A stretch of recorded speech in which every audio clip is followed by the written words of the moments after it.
বন্ধুরা, জটিল সংখ্যা থেকে এবার আমাদের টাইপ 11 হচ্ছে সঞ্চার পথ। তো সঞ্চার পথ থেকে বোর্ড পরীক্ষায় অলওয়েজ এমসিকিউ আসবে এবং অ্যাডমিশন টেস্টে এমসিকিউ আসে। এখান থেকে সৃজনশীল রচনামূলক অংশও কিন্তু সঞ্চার পথ থেকে অঙ্ক আসে। সো আমরা এই টাইপটা খুবই গুরুত্ব সহকারে দেখব এবং খুব অ্যাটেন্টিভ হয়ে আমরা আজকের ক্লাসটা করব। সো বন্ধুরা, চলে যাচ্ছি আজকে আমাদের টাইপ 11 সঞ্চার পথ। এইখান থেকে প্রথমে আমরা একটু নোট ডাউন করতে পারি যে z is equal to x plus i y কোনো একটা কমপ্লেক্স নাম্বার, তার বীজগাণিতিক চেহারা। এটাকে যদি আমরা আরগন চিত্রে প্লট করি তাহলে এইদিকে এক্স এইদিকে ওয়াই, এটা হচ্ছে এক্স কমা ওয়াই পয়েন্ট। এই কমপ্লেক্স নাম্বারটার আরগন চিত্রে প্রতিরূপী বিন্দু হচ্ছে এটা।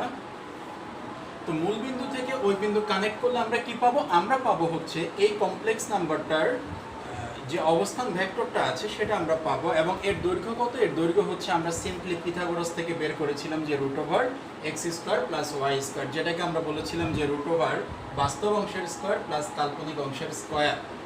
আচ্ছা, তো বন্ধুরা, মডুলাস অফ জেড কি? Root over x square plus y square. এটাকে আমরা একটু এডিট করে লিখলে কি হয় যে root over x minus zero whole square plus y minus zero whole square.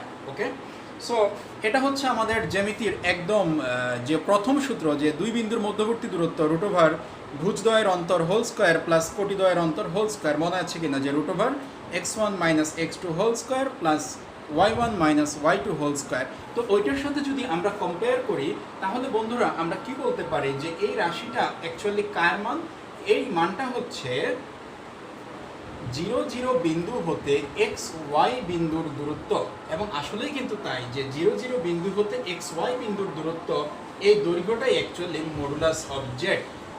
Okay, so এটা কিন্তু মাথায় রাখা লাগবে, আমরা কিন্তু এভাবেও চিন্তা করতে পারি। এবার বন্ধুরা আমরা যদি করি যে modulus of z minus a, suppose a যে কোনো একটা বাস্তব সংখ্যা 2 3 4 হোয়াট এভার। সো এইখানে আমরা যখন জেড এর মানটা বসাবো যে x plus i y minus a, তারপর এর মডুলাস বের করতে গেলে আমরা কি করব? বাস্তবগুলো একত্র করব এবং কাল্পনিকগুলোকে আলাদা করব, তাই তো? সো এখানে কি হবে? এইখানে হবে যে রুট ওভার বাস্তব অংশের স্কোয়ার প্লাস কাল্পনিক অংশের স্কোয়ার। সো এটাকে একটু এডিট করে লিখলে আমরা কি বলতে পারি? এটা হচ্ছে এ জিরো বিন্দু হতে এক্স ওয়াই বিন্দুর দূরত্ব। তাহলে মডুলাস অফ জেড মাইনাস 2 অর্থ কি দাঁড়াবে? 2 0 বিন্দু হতে এক্স ওয়াই বিন্দুর দূরত্ব। আচ্ছা, এবার আমরা যদি আরেকটা কাল্পনিক অংশ এখানে অ্যাড করি তাহলে কি হবে? তাহলে জেড হচ্ছে x plus i y minus A minus I B. So বাস্তবগুলো একত্র করলাম আর কাল্পনিক অংশগুলো একত্র করলাম। তাহলে এবার আমরা এটাকে কি বলতে পারি?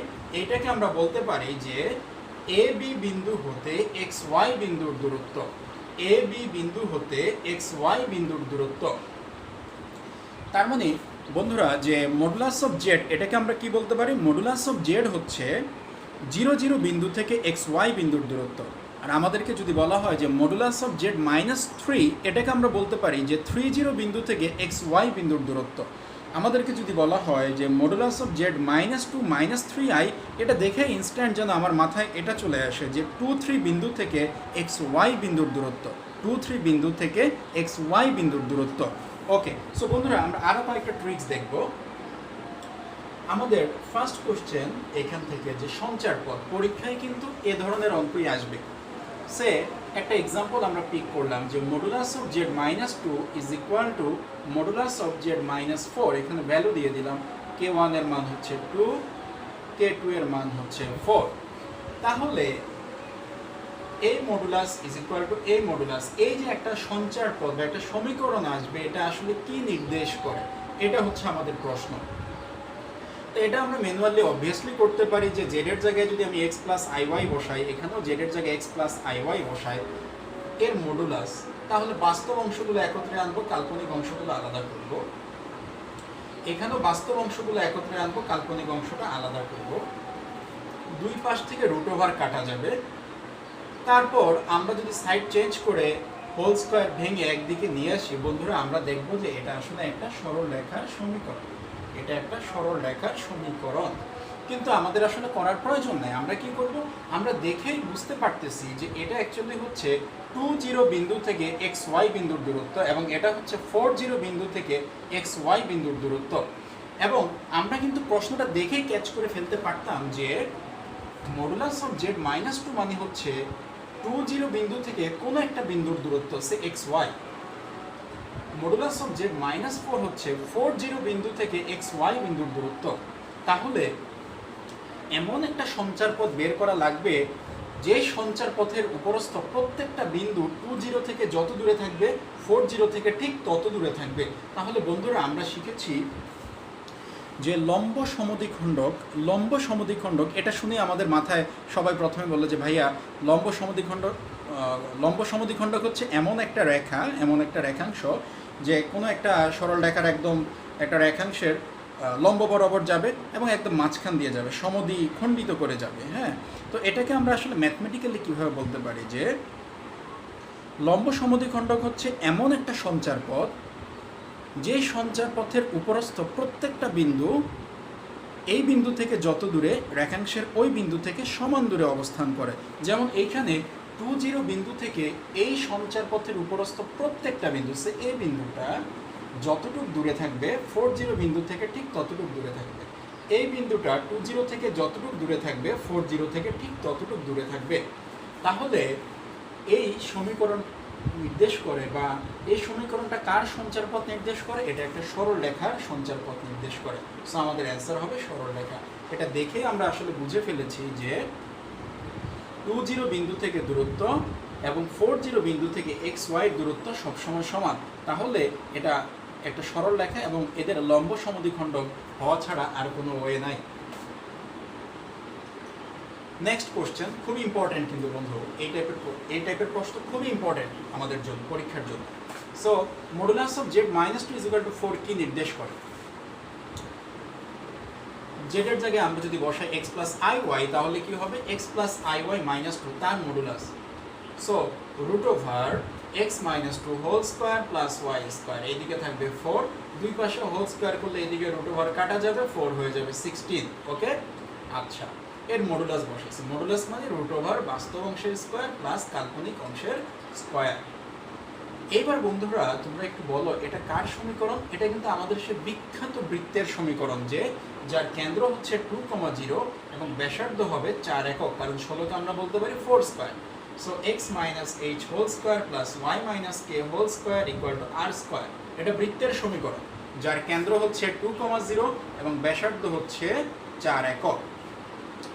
বাট বন্ধুরা আমাদের কি আসলে এভাবে করার প্রয়োজন ছিল না, কিন্তু আমরা কিন্তু এটা দেখেই আসলে বলতে পারি যে বৃত্তের সঙ্গে আমরা ছোটবেলায় কি শিখেছিলাম যে একটি নির্দিষ্ট বিন্দু স্থির থাকবে এবং আরেকটা চলমান বিন্দু ওই নির্দিষ্ট বিন্দু থেকে সবসময় সমান দূরত্ব বজায় রেখে চারদিক একবার ঘুরে আসলে যে সঞ্চার পথ উৎপন্ন হয় তাকে আমরা কি বলি? সেটা হচ্ছে একটা বৃত্তের সঞ্চার পথ। তাহলে এখানে কি বোঝাচ্ছে? মডুলাস অফ জেড -2 মানে কি? মডুলাস অফ জেড -2 মানে হচ্ছে 20 বিন্দু থেকে একটা চলমান বিন্দুর দূরত্ব, এক্স ওয়াই বিন্দুর দূরত্ব, এবং সেই দূরত্বটা সবসময় 4 একক।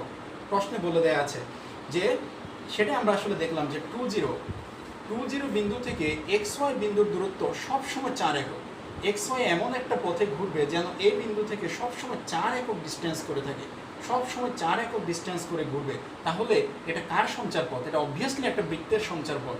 সো এটা দেখে আমরা বুঝে ফেলতেছি যে এটা আসলে একটা বৃত্তের সঞ্চার পথ যার কেন্দ্র হবে k1,0 এবং ব্যাসার্ধ হবে k2, এই দৈর্ঘ্যটা হবে k2। যেমন এইখানে আমাদের ব্যাসার্ধ হয়েছে 4 একক। ট্রিক্সগুলো কিন্তু অবভিয়াসলি আমাদেরকে মাথায় রাখতে হবে। তাহলে বৃত্তের আমরা একটা দেখলাম, আরও দেখি বন্ধুরা।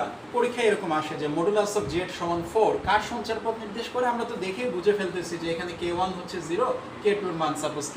তাহলে এটার একটা বৃত্তের সমীকরণ যার কেন্দ্র হবে 0, 0, কারণ এটার কেন্দ্র ছিল k1, 0, ব্যাসার্ধ ছিল k2। তাহলে এটার কেন্দ্র হবে 0, 0, ব্যাসার্ধ হবে k। তারপরে আরেকটা গুরুত্বপূর্ণ প্রশ্ন যে জেড ইন্টু জেড এর কমপ্লেক্স কনজুগেট সমান একটা কনস্ট্যান্ট। সো এটাও একটা বৃত্তের সমীকরণ। এটা আমরা কিন্তু কমপ্লেক্স কনজুগেট আমাদের যে টাইপ ছিল সে টাইপে আমরা করেছিলাম।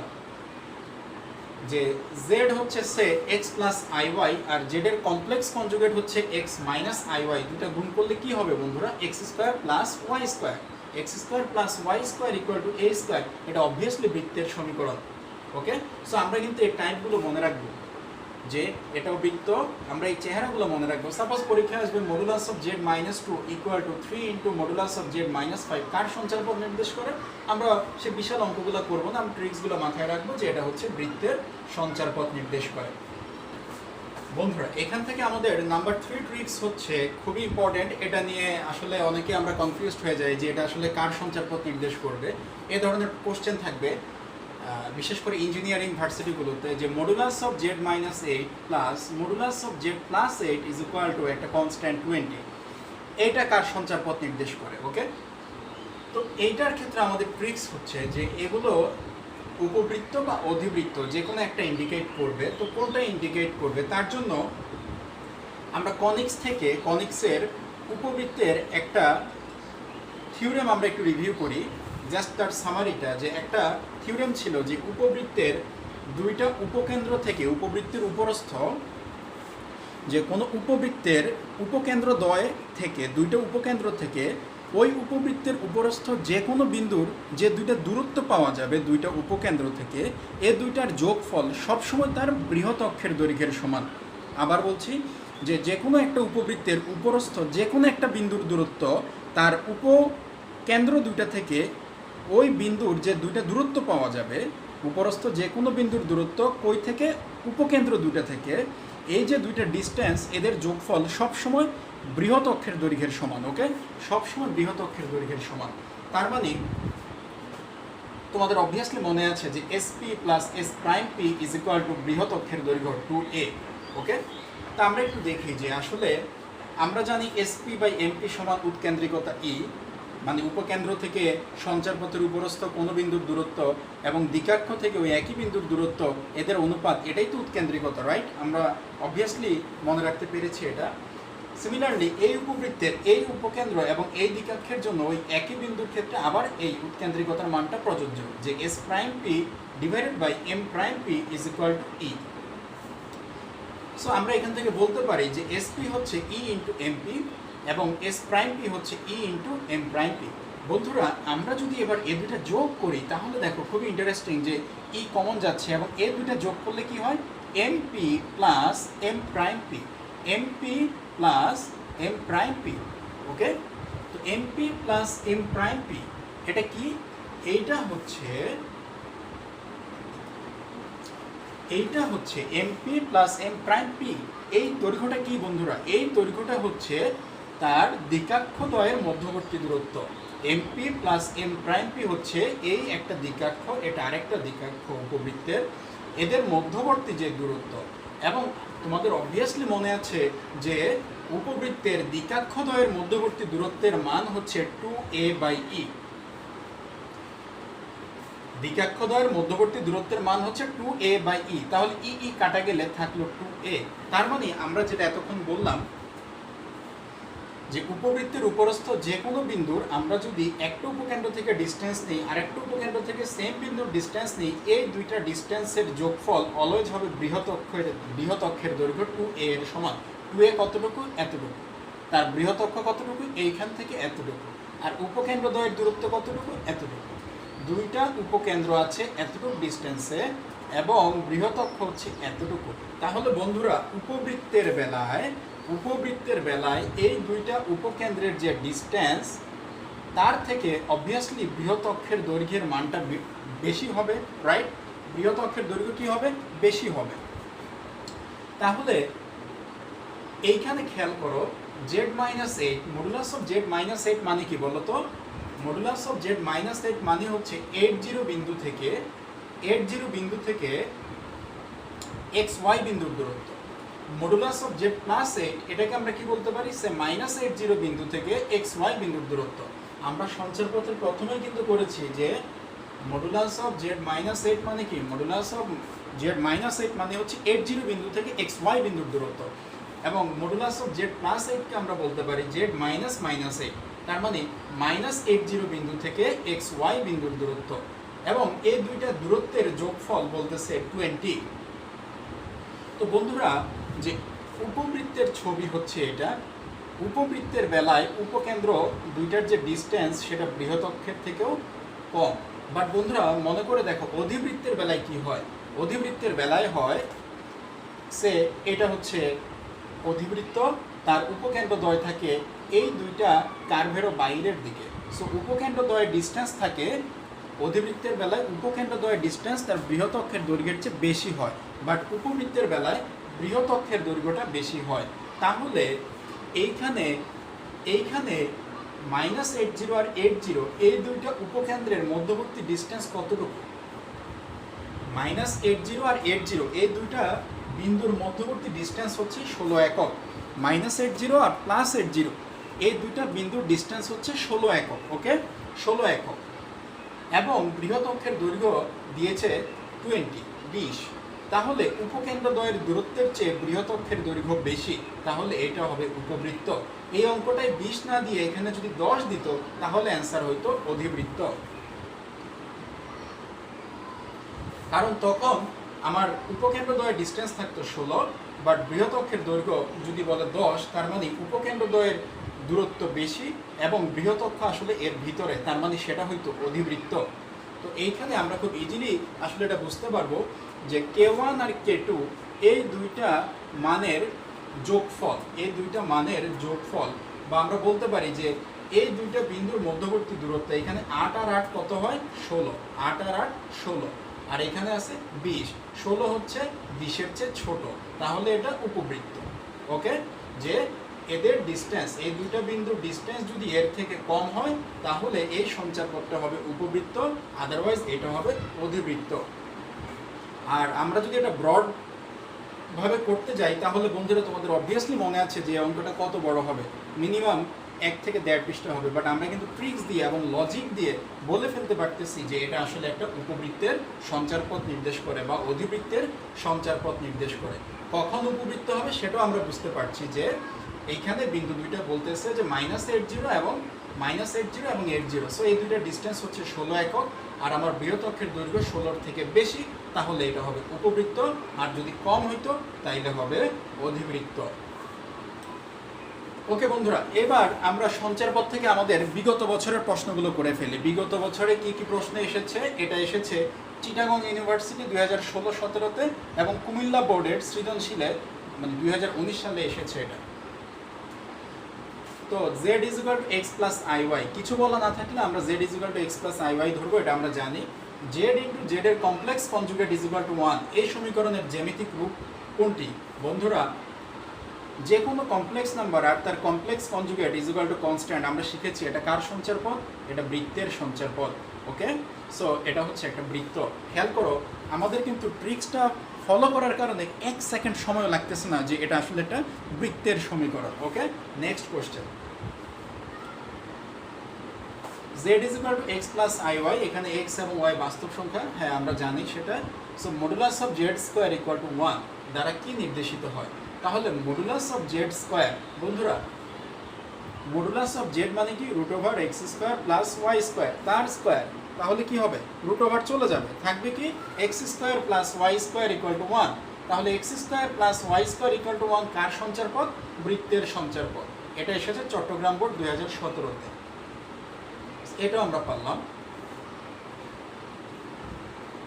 এবার ঢাকা বোর্ড 2019-এ আসা একটা প্রশ্ন, সেম আগের কোশ্চেনটাই, same modulus of z² = 1, but এবার z এর পরিচয়টা দিয়ে দিয়েছে 2x + 3y, 2x + 3y, বাস্তব অংশ 2x এবং কাল্পনিক অংশ 3y।